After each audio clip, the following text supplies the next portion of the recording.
And some exciting news for New Jersey residents. We have a new statewide energy credit. Boy, this ties into what we were just talking about a few minutes ago. Every residential electric customer in New Jersey is set to automatically get a $100 bill credit. It's going to be split into two $50 payments for September and October for your utility bills. So you don't have any paperwork, no phone calls, no enrollment. It's automatic. But scammers are taking advantage of the moment, pretending to be utility companies. They're calling people up. They're saying, oh, in order to get your energy credit, you have to do X, Y, and Z. And they're trying to collect your personal information. Do not be fooled. Joining us this morning is Henry Guida, who is Chief of External Affairs at the New Jersey Board of Public Utilities, to break down the program, what to watch out for, and where residents can turn for help. Good morning, Henry. Good to have you on. Ken, thanks for having me. You bet. So, you just saw what we were talking about, I'm sure, a few minutes ago. We had a guy on from Texas talking about energy solutions.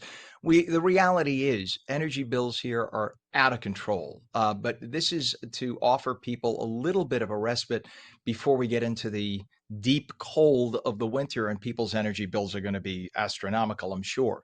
So tell us about the credit, how it appears on people's bills, who qualifies and when. Sure. So the increases that you're talking about that New Jersey ratepayers experience starting June 1st is really the result of increases in wholesale market prices stemming from PJM.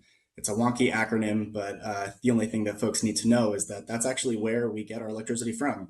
The utilities purchase that electricity for us, and they charge ratepayers the wholesale price. They don't make any money on it. And the increase that we saw is specifically stemming from the increase in demand that's largely driven by data centers. By 2030, we're projected to need 32 new gigawatts of electricity. 30 of those 32 gigawatts solely for data centers. PJM covers a 65 million person grid. It's about 13 states, including Washington, D.C., all the way out as far as Illinois, all the way as south as Kentucky. And the PJMs originally standard for Pennsylvania, Jersey, Maryland. We were the three that started this regional grid and framework. But so Well, I mean, while that's a go lot ahead. of information while that's a No, lot of please information, continue. I wanted to set some context for why we're seeing those bill increases, and ultimately, it's the thing that people really care about is what are we doing to help. And while we've put together a very comprehensive plan that looks at the short-term impacts and also long-term opportunities for us to help drive down costs and get more electricity online, the most important thing was how do we ensure that people can not be impacted by these rate increases that are quite staggering, up to 17 to 20%, depending on the utility that provides the services to you. And so the primary way was just to help mitigate the cost impact. That was the first thing that we wanted to do. And so, like you rightfully said, no one needs to do anything. There was a historic $430 million in direct bill credits that was announced by Governor Murphy, NJBPU President Christine Kulsadovi, and legislative leadership. And that means a $100 bill credit to all 3.9 million New Jersey ratepayers that receive their services from one of our four investor-owned utilities.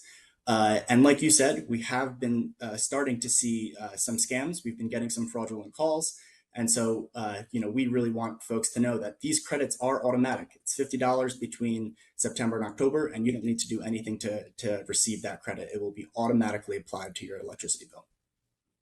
Okay, and I'm sorry if I may, just want to jump in and say, I understand we buy from PJM. I've been following this. I've been an anchor in New York City, a journalist with ABC News for decades before doing the show. And I have covered the grid since probably before you were born. I mean, no disrespect when I say this, but let me tell you that there's something called supply and demand. When you shut Sure. down six massive power plants that contribute to that grid, it's called supply and demand. There is no way that can't impact the power. So as much as the administration in New Jersey would love to say, oh, it's because we're buying it from the grid, we have nothing to do with it.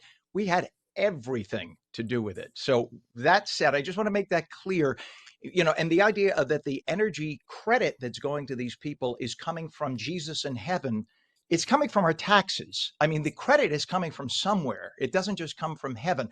And the idea is obvious that we're just about to enter the highest energy use because of heat in a very cold northeastern state in November, December, January, February. So, the idea that people are getting a crumb right before they're about to get a $400 and $500 a month energy bill sounds nice, but it's really going to be challenging when we see what happens come February, January for people who are heating their homes with electricity as opposed to natural gas or oil.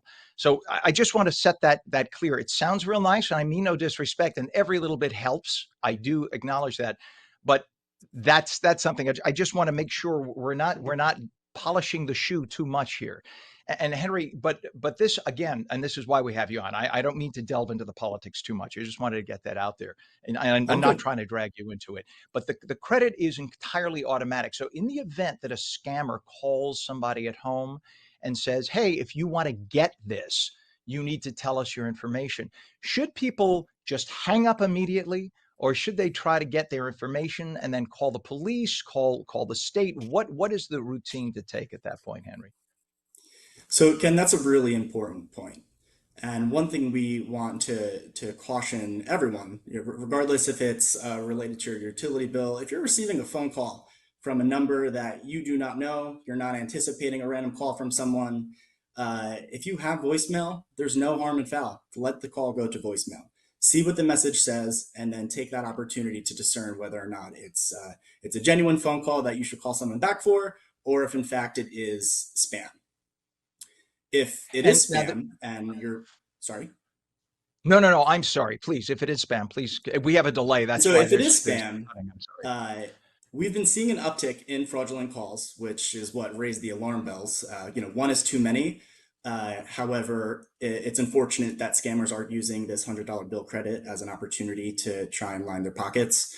If you are receiving phone calls from scammers related to this, to seeking some information, whether it's a bank account, social security number, do not provide it. Uh, our message is simple: hang up if you do answer the phone, and call us at 800-624-0241 to let us know about those scams. Ultimately, the New Jersey Board of Public Utilities nor your electric utility will call you to provide or to ask you for financial information to qualify you for the $100 bill credit. Well, that's a good thing. And for people who are having trouble paying their bill, if people are having financial problems, there's also a program, right, for people who are beyond that $50 helping them. So could you just quickly, with about 30 seconds we have left, if you could just let us know how people can get in touch for that?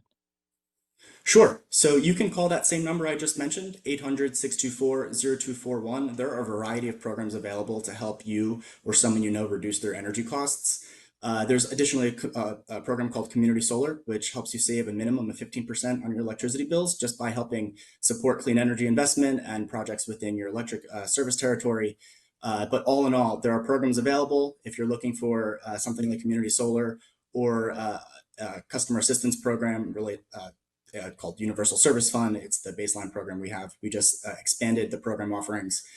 Please reach out. We're here to help, and we want all New Jersey ratepayers to know that. Yeah, we don't want anybody suffering in the cold this winter just because of finances. Do not let that happen. You can call and you can get help. There That are number is protections in important. place. Yep. Absolutely. We don't want anybody suffering like that. We appreciate you, Henry Gaida. Please come back again and excuse, the show delves into the political, so please forgive that. I appreciate you're not doing that. And that's a good thing. We wanted you on to help people, and you did that. For I sure. appreciate you. And I'm Henry happy to be Gaida here, is Ken. the no, we appreciate it. And again, please do come back, especially once we get into the cold weather and the energy is going to be in high demand. And that's just the way it goes, supply and demand. But Henry is the Chief of External Affairs at the New Jersey Board of Public Utilities. Good man. Thank you for joining us this morning. Hopefully, we will not have too cold a winter. Keep our fingers crossed. Let's hope. Yes. Have a great one, Henry. Thank you.